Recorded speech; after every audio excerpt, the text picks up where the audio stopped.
Top of the morning to you. We are on part 3 of the morning savers, visualization.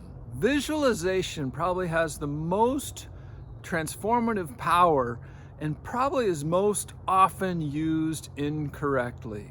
The transformative power of visualization is so insane that it's hard to believe.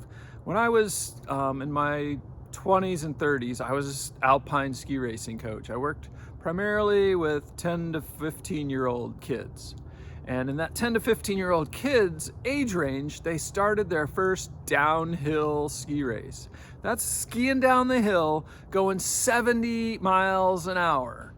And when we did that, there was a lot of practice. Even the US ski team guys go and practice. Part of the process of downhill is practice runs.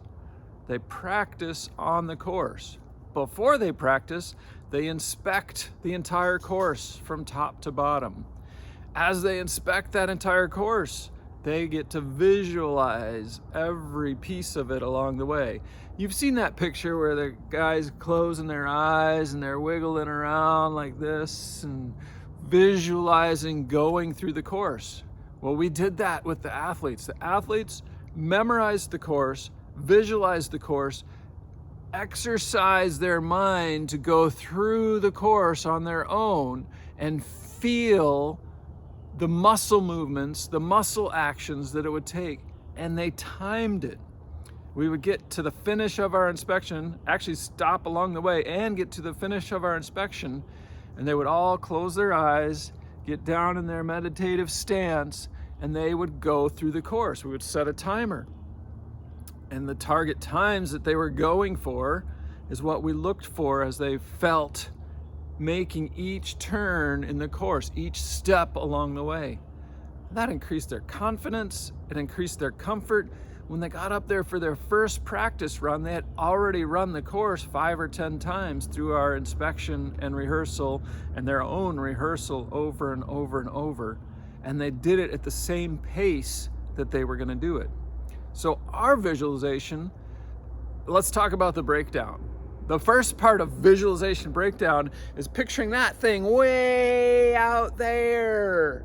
That's my thing. There's no problem with that, but if that's the only thing you're visualizing on, you're missing everything between way out there and today. So make sure you have that visualization. That's your big goal. That's where you're going. For me, it's being Tony Robbins and speaking in front of a big stage and having tons of Christian men swarming around and building each other up and building up God's kingdom and coming to bring other people to God's kingdom, to salvation and saveness. But if all I had was that goal way out there, I would get deluded. Not diluted, deluded.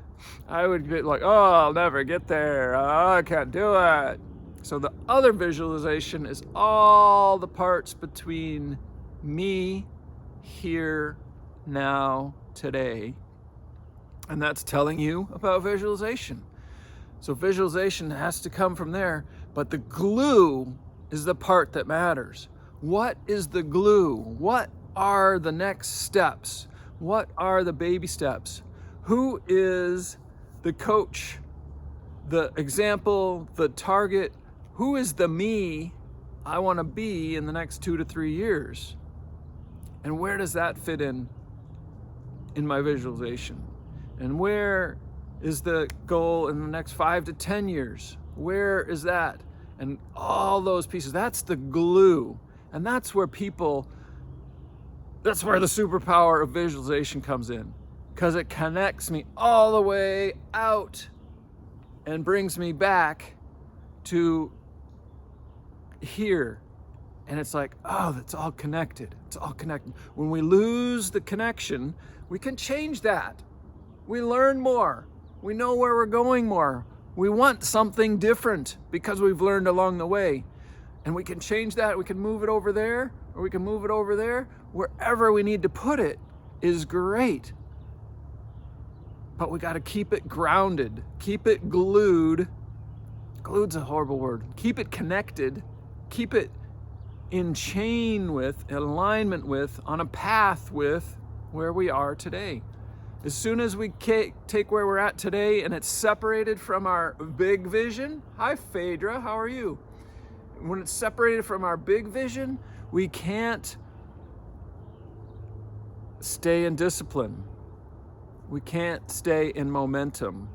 And we just talked about this last week. We get that motivation. Ooh, motivation! Where we need the discipline and the momentum to keep doing each step, each day that's going to lead us into those things that are right in front of us. So that's the second part of our morning savers.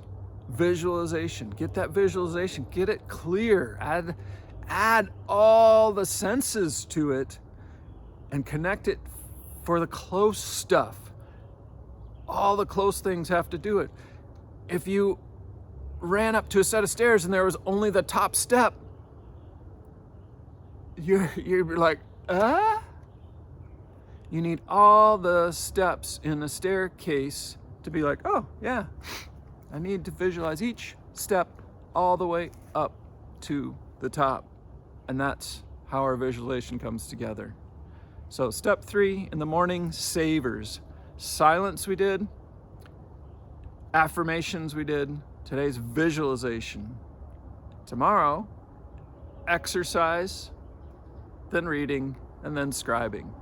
You be blessed.